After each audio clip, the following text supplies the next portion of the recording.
मैं कब से तुमसे कुछ पूछ रहा हूँ और तुम हो कि मेरी बात का जवाब ही नहीं दे रही हो। क्योंकि मैं नाराज हूँ तुमसे। तुम्हारी इस नाराजगी की वजह जान सकता हूँ? शादी में कितने लोग मेरी तारीफ कर रहे थे कि मैं सुंदर लग रही हूँ, मैं अच्छी लग रही हूँ, और तुम हो, तुम्हारे पास तो 2 शब्द तक नहीं है ना अपनी बीवी के तारीफ में। भाई, तारीफ उसकी की जाती है जिसकी खूबसूरती शब्दों में बयान की जा सके, पर तुम्हारी तारीफ के लिए मुझे शब्द ही नहीं मिलते।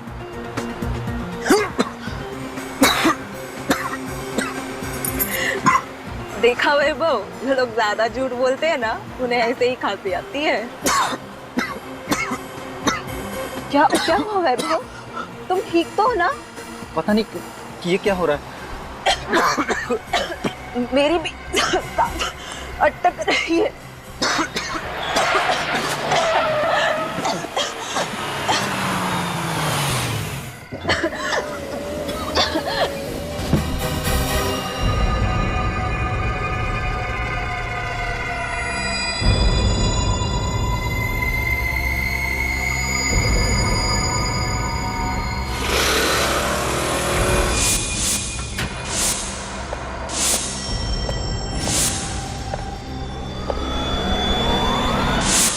अभिजीत, 25 और 26 को सिंगापुर में क्रिमिनल साइकोलॉजी पर एक बहुत बड़ी कॉन्फ्रेंस है। मैं चाहता हूं कि तुम और दया वहां होकर आओ। Morning sir. मॉर्निंग। तुम दोनों इतनी जल्दी सुबह सुबह? सर मैं तो बस अभी अभी आई, पर पंकज शायद कुछ ज्यादा ही जल्दी आ गए हैं। अच्छा। सर मुझे थोड़ा जल्दी घर जाना है। नहीं नहीं, काम करो, जाओ जल्दी। लैपटॉप कर। पंकज क्यों आया था इतनी जल्दी? क्या कर रहा था वो? सर एक्चुअली जब मैं ब्यूरो में आई तब मैंने देखा कि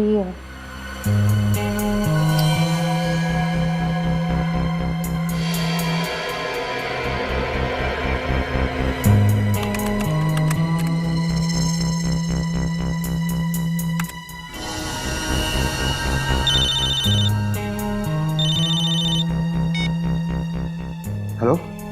हाँ सूरज सर। हाँ, आपने जैसे कहा था मैं वैसे ही कर रहा हूँ। नहीं सर, ब्यूरो में मैं अकेला हूँ, कोई भी नहीं है। हाँ सर, सारी डेटा कॉपी हो रही है। सर कोई आ रहा है, मुझे आपको 2 मिनट फोन करने को। कौन है वहां? पंकज। अरे श्रेया, तुम कब आई? क्या कर रहे थे तुम यहाँ? मैं योगा कर रहा था। बैठे बैठे ना थोड़ा पीठ अकड़ गई थी तो। टेबल के पीछे। आप तो योगा तो कहीं भी कर सकते हैं ना? सर मुझे पूरा यकीन है ये कुछ गड़बड़ कर रहा है। सर मुझे भी लग रहा है ये सूरज और पंकज कोई टेढ़ी खीर पका रहे हैं। हाँ सर, कभी ये दोनों लैपटॉप तोड़ देते हैं, कभी सबूत को छुपाने की कोशिश करते हैं। सर ऐसा लगता है जैसे ये केस को सुलझाना नहीं उलझाना चाहते हैं। ये बात मेरे भी ध्यान में आई है काफी दिनों से, मगर क्या करें। सर ये लोग जहाँ से आए हैं वहीं वापस भेज दीजिए। एक मछली पूरे तालाब को गंदा कर देती है। वापस भेजने में कोई हर्ज नहीं है अभी, लेकिन ये लोग तो डीसीपी चित्रोली के टट्टू है ना। उन्हें अगर वापस भेज दिया ना तो डीसीपी चित्रोले यहाँ हमारे ब्यूरो में आकर तांडव करेगा। CID bureau? क्या 2 लाशें मिली हैं? कहाँ पे?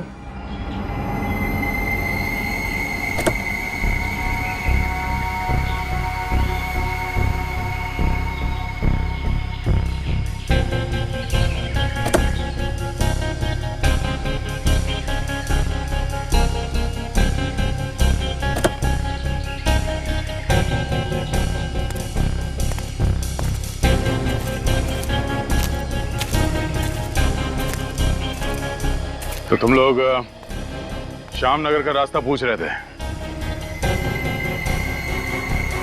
वो सर हम लोग रास्ता भटक गए थे, तभी मैंने ये गाड़ी देखी। दीपक, स्टॉप द कार। क्या हुआ? वहाँ एक कार खड़ी है। शायद कार वाले को पता हो कि श्यामनगर का रास्ता कहाँ पड़ेगा। हाँ उससे पूछते हैं, गुड आइडिया। मैं देखता हूँ।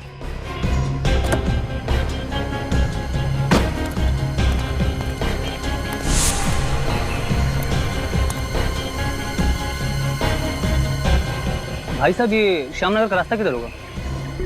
हेलो भाई साहब, hello. Oh my God guys, क्या हुआ?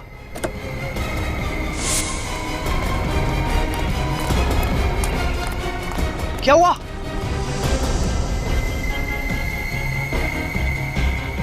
दो लाशें देखकर हमारे तो होश ही उड़ गए। गाड़ी के आसपास किसी को भागते हुए देखा? नहीं सर, आसपास कोई नहीं था। सर अपूर्वी,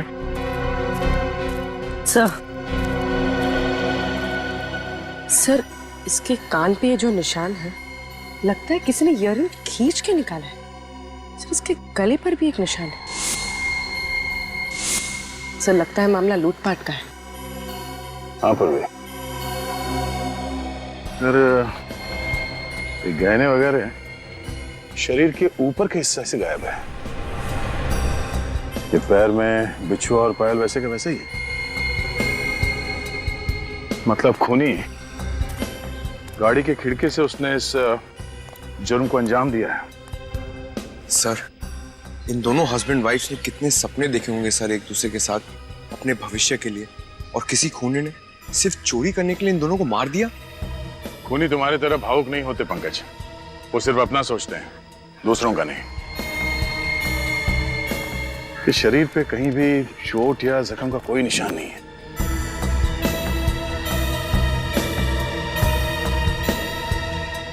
इन दोनों के पैर के नीचे ये नीला पड़ गया है। लगता है इन दोनों को जहर दिया गया है।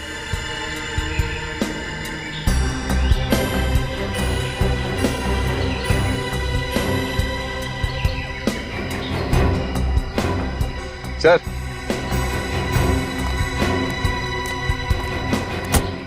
सर देखिए, इस गाड़ी से पेट्रोल पंप की रसीद मिली है। कल रात इन लोगों ने किसी पेट्रोल पंप से 2000 का पेट्रोल भरवाया था। इस पेट्रोल पंप में चल के पता करते हैं, शायद वहां से पता चल जाए कि इन दोनों को जहर किसने दिया था।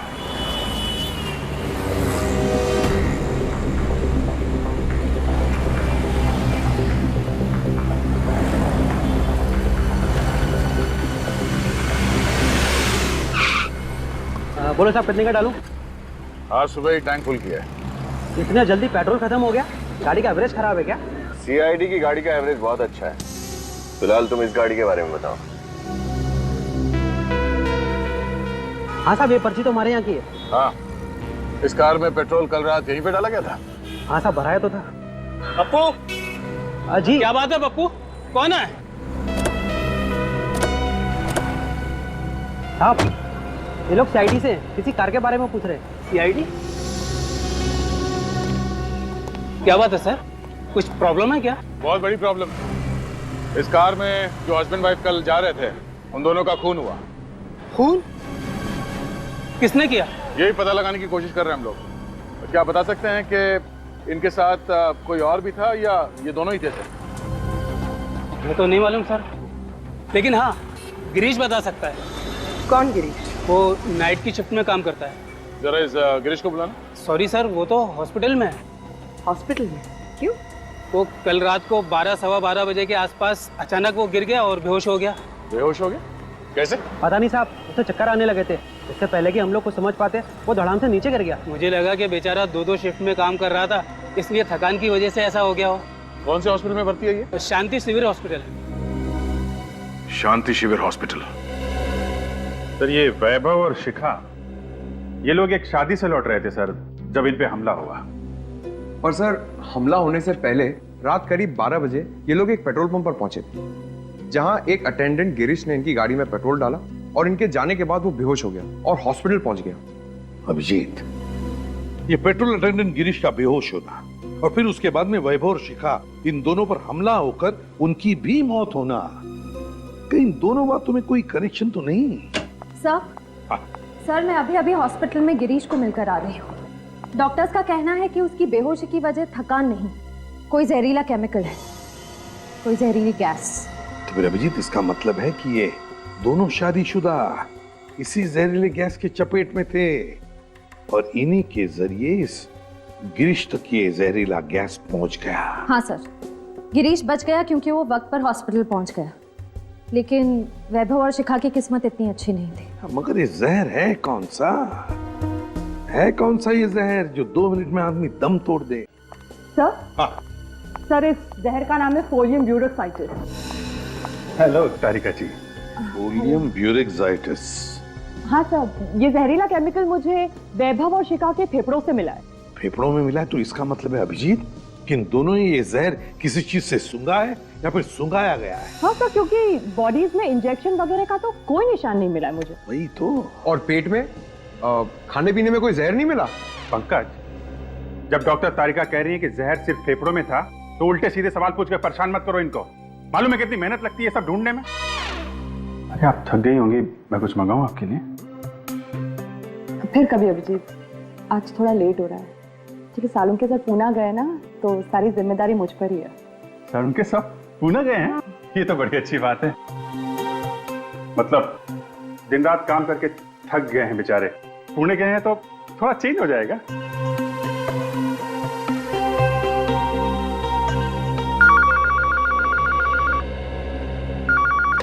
हेलो, 2 खून कहाँ पे?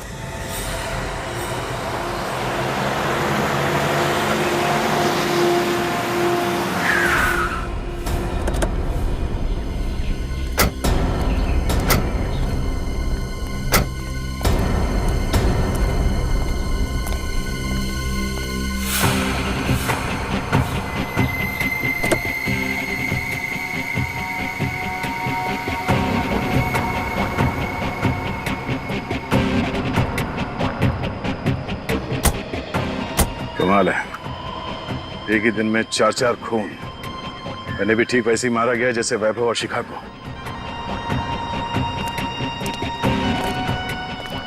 तुमने फोन किया था? मैं जी हाँ सर, मैंने फोन किया था। क्या हुआ था यहाँ पे? सुबह सुबह काम पे जा रहा था, गाड़ी को देखकर शक सा हुआ। झांक कर देखा तो दोनों मरे पड़े थे। यहीं पे रहते? हाँ सर। ठीक है, जाओ।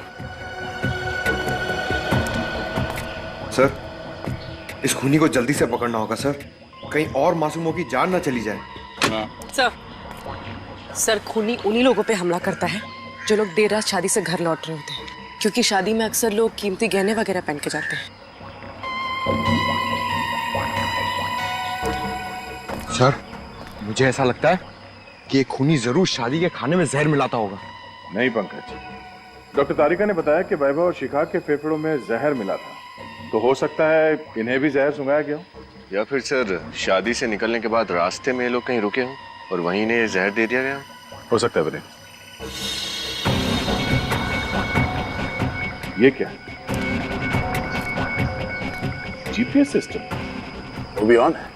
अब पता चल जाएगा ये जहर इन दोनों को कब और कहां दिया गया था। वो कैसे सर?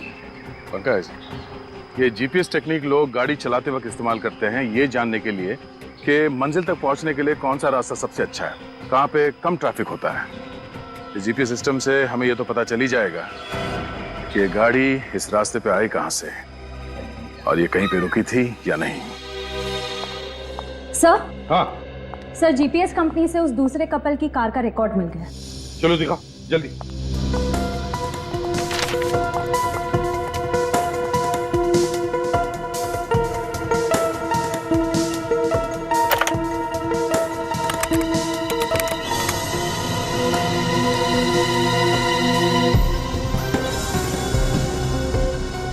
ये देखो अभिजीत, ये है वो शादी का हॉल, इसे हम पॉइंट ए कहते हैं।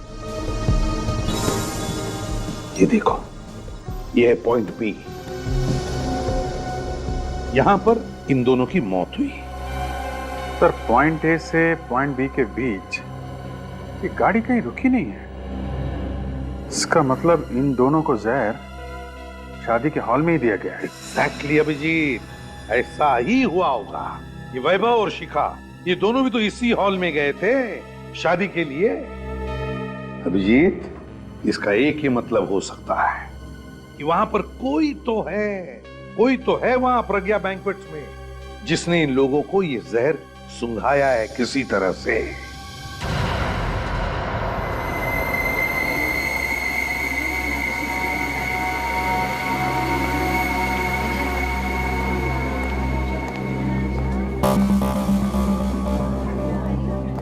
आसपास नजर रखना। अरे प्रकाश जी नमस्ते। ओ आइए सर, हम कब से आप ही का इंतजार कर रहे थे। कैसे हैं आप? आप परेशान क्यों लग रहे हैं? सर आज मेरे इकलौते बेटे की शादी है और उसमें आप ये सीआईडी वालों की तहकीकात, बड़ी टेंशन हो रही है सर। आप चिंता मत कीजिए, कुछ नहीं होगा। फिर भी सर डर तो लगा हुआ है ना। निश्चिंत रहिए आप, कुछ नहीं होगा, हम लोग हैं ना। और आपके सहयोग से ही आपके एक मेहमान की जान बचा पाएंगे हम। जी सर।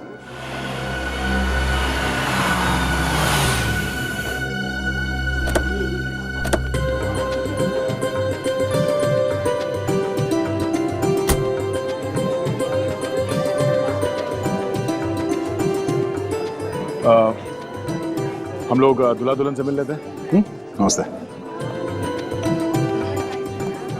बधाई हो कुमार साहब। आइए आइए ऋषभ जी, रचना जी वेलकम। Thank you. बेटे की शादी बहुत बहुत मुबारक। धन्यवाद जी, आप अपना कीमती वक्त निकाल कर यहाँ पर आए, हमारे लिए तो ये बड़े सम्मान की बात है। अरे कुमार साहब आते कैसे नहीं, शादी जैसे बंधन में इंसान रोज रोज थोड़ी फंसता है ना? अच्छा, खूब समझ रही हूँ आप क्या कहना चाह रहे हो। अब चले, दूल्हा दुल्हन से नहीं मिलना है। चलिए प्लीज। नमस्ते साहब। नमस्ते मैम साहब।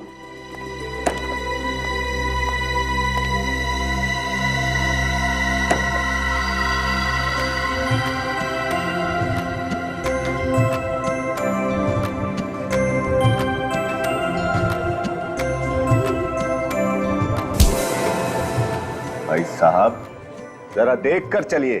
माफ कीजिएगा, वैसे मेरा नाम अमित है। हमारा नाम हर्ष है और ये है मैं इनकी पत्नी रचना। बहुत खूबसूरत है जी। मतलब क्या है आपका? गलत मत समझिए, मैं इनके हार की बात कर रहा था। ये पूरे 10 लाख का है। वो क्या है ना कि 6 महीने पहले हमारी शादी की सालगिरह थी, ये भूल गए, तो सजा के तौर पे मैंने इनसे ये हार मांग दिया। कितनी बार समझाया है तुम्हें, हर जगह ये 10 लाख का ढिंढोरा पीटने की क्या जरूरत है? वाह भाई वाह, लगता है आप दोनों में बहुत ही प्यार है। जबरदस्ती मतलब जबरदस्त प्रेम है हमारे बीच में। लेडीज एंड जेंटलमैन, शादी के माहौल में तब तक रंग नहीं जमता है जब तक लोग झूमेंगे नहीं, नाचेंगे नहीं। तो अब वक्त हो चला है इस खुशियों को संगीतमय बनाने का। जोरदार तालियों से स्वागत कीजिए मिस गीता का, जो अपनी मधुर आवाज से आप सभी का मन मोह लेगी। मिस गीता।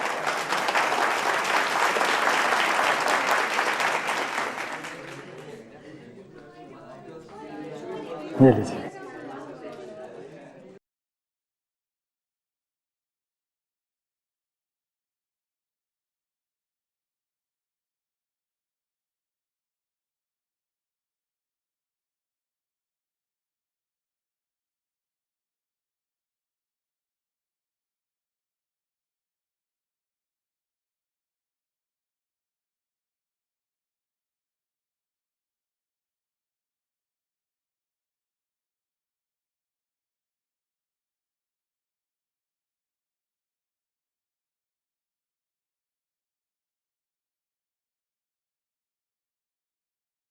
सॉरी साहब, सॉरी साहब। दिखाई नहीं देगा तुम्हें? हाँ सब पीके घूम रहे हो क्या यहाँ?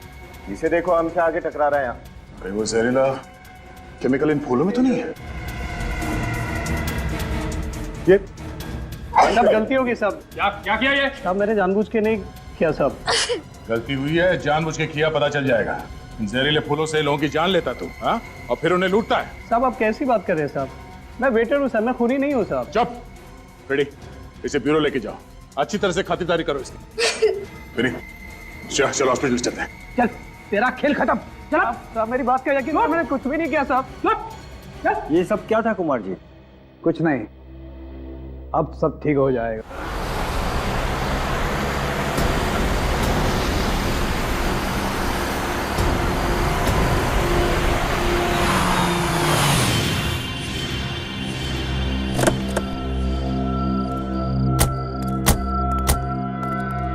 Oh no.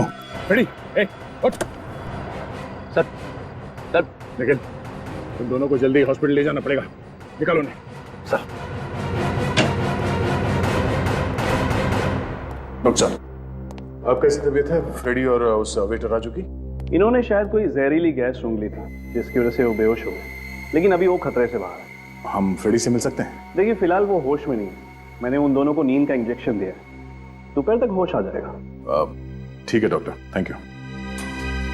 सर, जरूर ही वही जहरीली गैस है जिससे उन शादीशुदा जोड़ों को मारा जा रहा है। हाँ निखिल,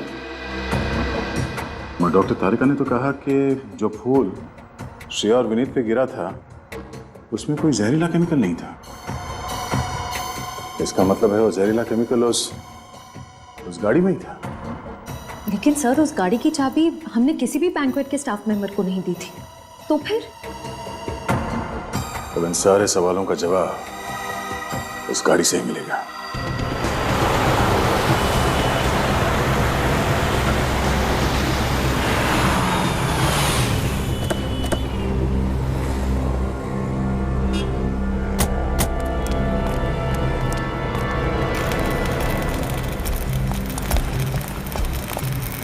कुछ पता चला किशोर? गाड़ी के अंदर वो जहरीली गैस कहां से गई होगी? नहीं साहब, मैकेनिक की नजर से देखकर लगता नहीं है कि इस गाड़ी से किसी ने छेड़छाड़ की है। सब कुछ एकदम बरोबर है। तुमने अच्छी तरह से तो चेक किया है ना, बारीकी हाँ से? साहब, एकदम बरोबर है।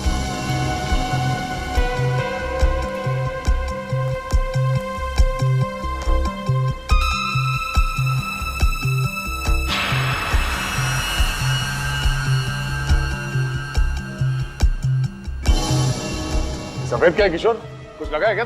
नहीं साहब, मैंने तो सिर्फ गाड़ी चेक करी है। तो मेटल पाउडर जैसा कुछ है।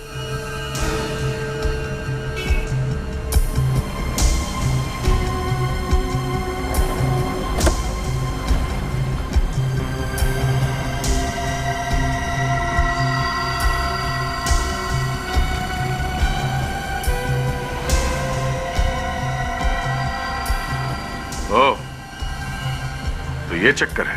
क्या है सर? देखो, खुद ही देख लो।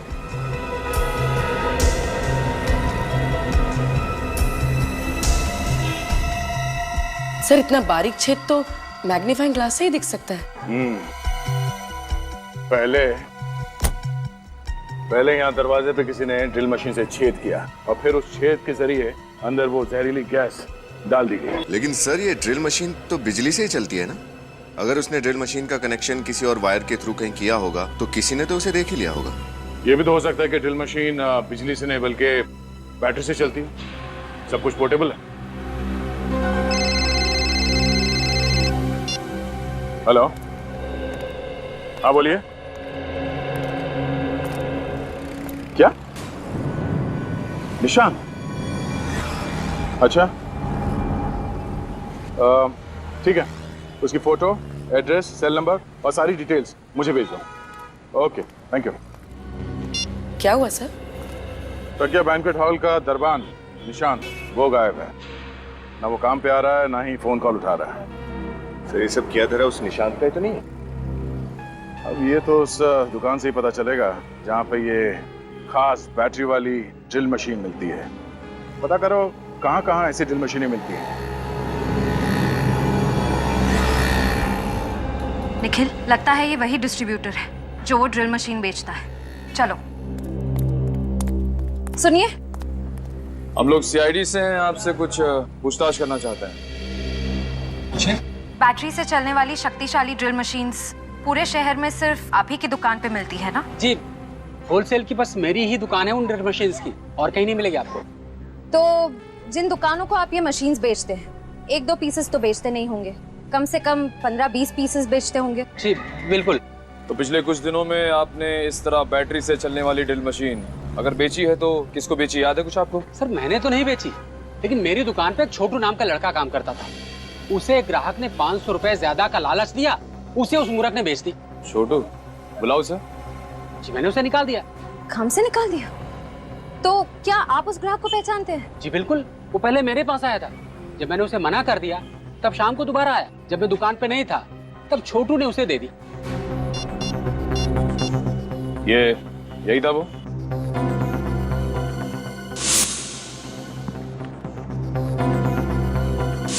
हाँ ये तो है वो। मतलब निशान ही वो है जो एक के बाद एक खून किए जा रहा है।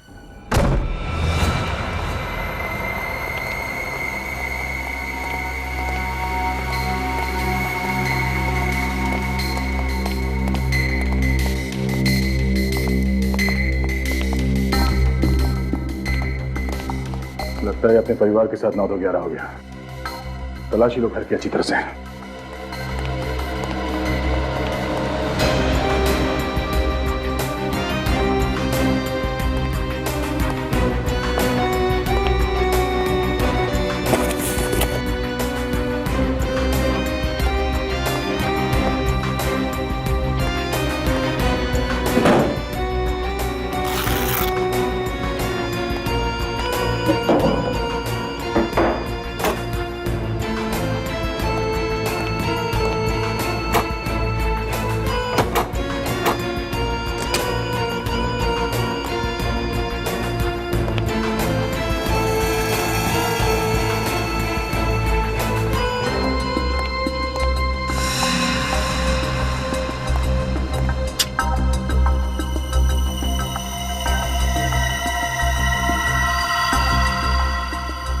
निशांत और निशांत की बीवी।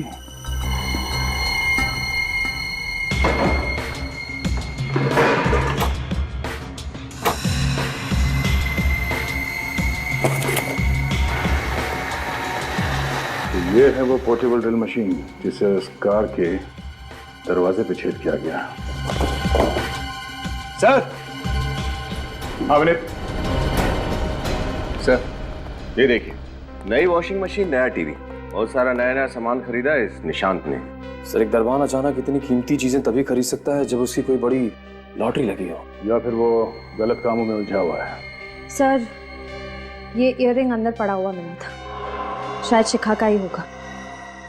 लगता है निशान घाई घाई में सामान पैक करते समय ये इयररिंग पैक करना भूल गया।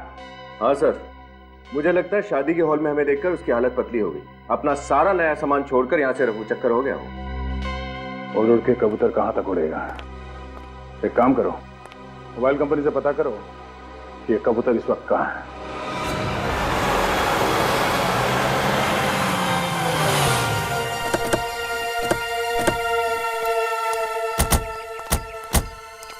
सर आखिरी बार निशान का मोबाइल यहीं पर था। यहाँ पे ये देखो,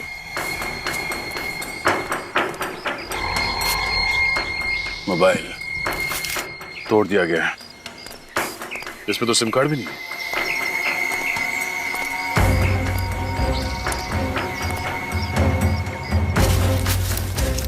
सर।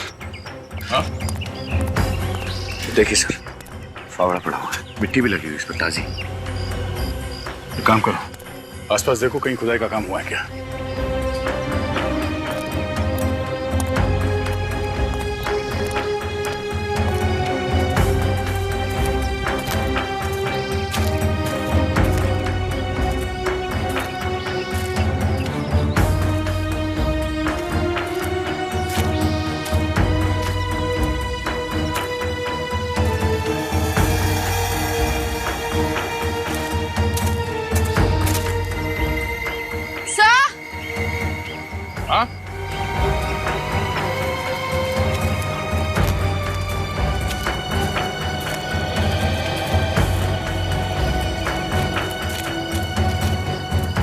सर ये देखिए, सर यहाँ मिट्टी खुदी हुई है।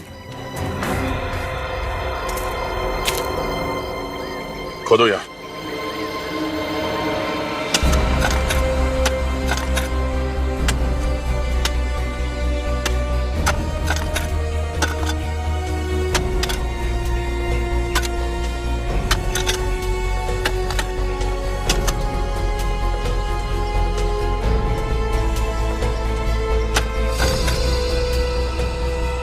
सर, हाँ? हटाओ इसे।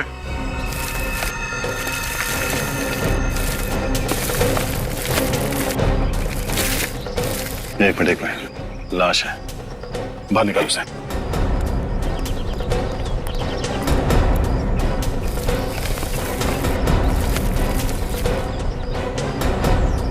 संभाल के। सर ये निशांत है। निशांत? सर, इस केस से तो मेरा सर चकरा गया। अब इस निशांत को किसने मारा होगा? उसी ने जिसने ये सारे खून किए हैं और चोरियां की हैं। उसने इस निशान का इस्तेमाल किया सिर्फ हमें गुमराह करने के लिए।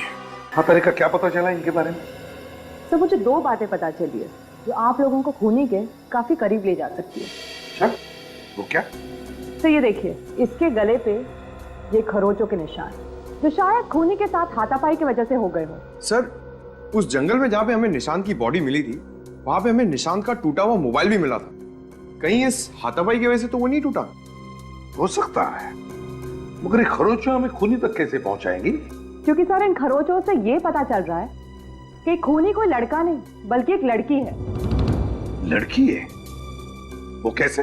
सर इन खरोचों के अंदर मुझे नेल पॉलिश के ट्रेसेस कुछ अंश मिले, और सिर्फ इतना ही नहीं, निशांत के नाखूनों में मुझे चमड़ी मिली है जिसकी डीएनए रिपोर्ट भी यही बता रही है कि खूनी एक लड़की है। नेल पॉलिश की ट्रेसेस मिले, और दूसरी बात क्या है? वो ये कि इसे भी वही जहरीला केमिकल दिया गया था जिससे उन शादीशुदा जोड़ों का खून किया गया था। मतलब इस सारे के पीछे एक ही औरत है, एक ही औरत जिसने वो सबूत भी निशान के घर में रखे और फिर इसे जंगल में बुलाकर मार डाला। और ये सारा का सारा काम इतनी सफाई के साथ किया कि पूरा शक निशांत पे जाए। सर हो सकता है इस निशांत की बीवी उसी औरत के कब्जे में हो सकता है श्रेया, हो सकता है, पर हो ना हो, ये कोई औरत ही है, उस होटल की स्टाफ मेंबर जिसने सारा खेल रचाया है। सचिन, काम करो, प्रज्ञा बैंक्वेट में फोन करके पता लगाओ क्या कोई स्टाफ मेंबर है, कोई औरत जो छुट्टी पर है किसी कारण।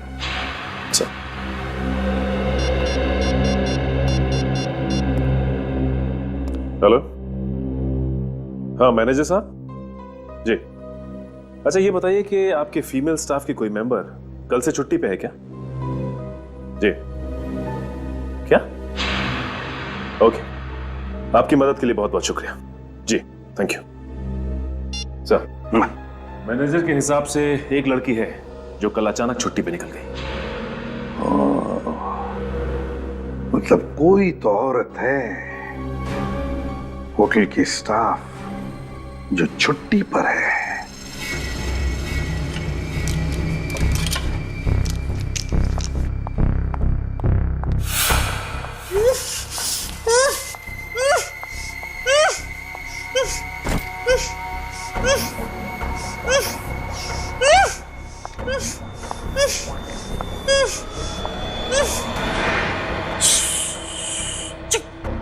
एकदम चुप। बोलना है इसलिए खोल दूं। ले। आप मुझे छोड़ दो। निशांत तो तुम्हारे इशारों पे कठपुतलियों की तरह नाचता है ना, और तुम्हें क्या चाहिए? मैं जो चाहती थी मुझे तो वो मिल ही गया है। अब तो बस एक खूबसूरत सी जगह जाकर सुकून की जिंदगी जीनी है। जब तुम्हारा मकसद पूरा हो चुका है तो मुझे मेरे निशान के पास जाने दो ना। अच्छा, अगर तुम यही चाहते हो तो यही सही।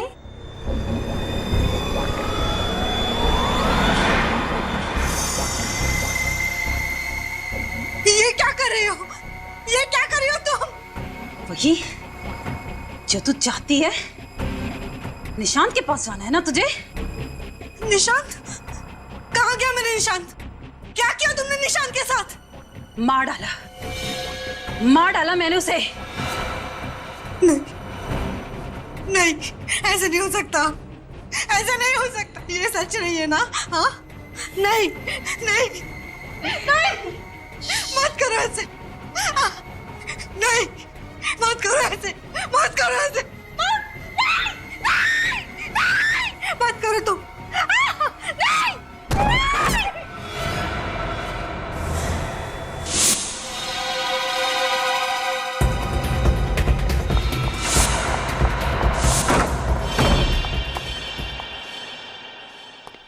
बहुत हो गया गीता जी, अब तुम्हारा खेल खत्म। खेल? खेल अभी खत्म नहीं हुआ है, खेल तो अभी शुरू हुआ है।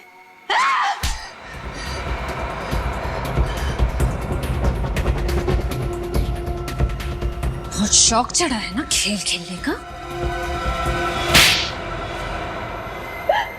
हाँ, मैंने ही किया ये सब। इन सभी हत्याओं के पीछे मेरा ही हाथ है, क्योंकि मैं सोना लूटना चाहती थी, अमीर बनना चाहती थी। अमीर बनने के लिए, पैसा पाने के लिए 5-5 खून किए तुमने, हैं?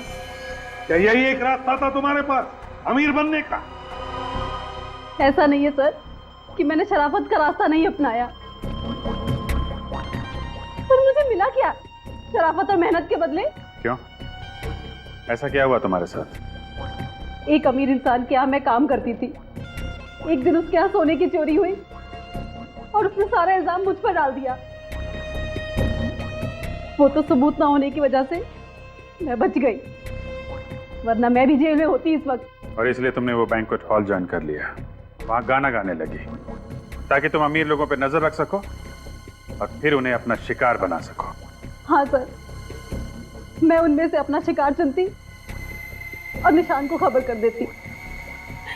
जब लोग मेरा गाना सुन रहे होते तब निशांत अपना खेल शुरू करता, मौत का खेल। वो पार्किंग लॉट में जाता और ड्रिल मशीन के जरिए कार में छेद करता। हाँ मैम साहब, हाँ ठीक है, काम हो गया मैम साहब। हाँ हाँ हाँ, देख लिया मैंने। Okay ma'am.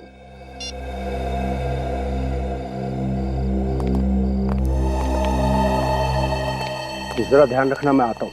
ठीक।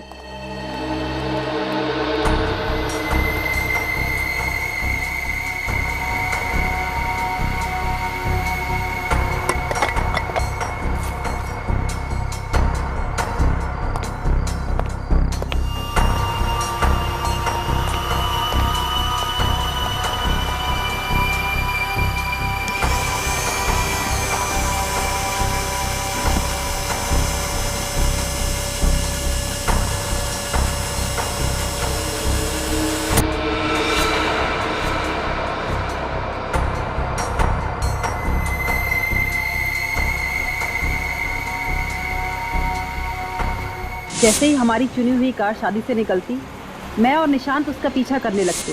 जहरीला केमिकल आधे घंटे में अपना असर दिखाता था और कार में बैठे लोगों का दम घुटने लगता। वो लोग खिड़कियां खोल देते ताकि खुली हवा में सांस ले सके, और तब मैं वहां पहुंचकर उनके सारे गहने और जेवर लूट लेती थी। निशांत तो तुम्हारे लिए काम कर रहा था ना, फिर उसे क्यों मारा तुमने? सारा दिमाग मैं लगाती, प्लान मैं बनाती, और आए दिन वो बस अपना हिस्सा बढ़ाने की बात करता। और वैसे भी मैंने तो उसे बस एक जरिए की तरह इस्तेमाल किया, एक मोहरे की तरह, ताकि सीआईडी का शक उस पर जाए। जब मेरा काम खत्म हो गया तो मैंने उसे भी मार दिया। वाह रे वाह, अगर इतना ही दिमाग, इतनी ही मेहनत किसी अच्छे काम के लिए इस्तेमाल करती तो वैसे ही पैसा कमा लेती, पर नहीं, 5-5 खून किए तुमने, तुम्हें तो फांसी ही होगी, फांसी। For more updates, subscribe to our channel, click the show links and enjoy watching the videos.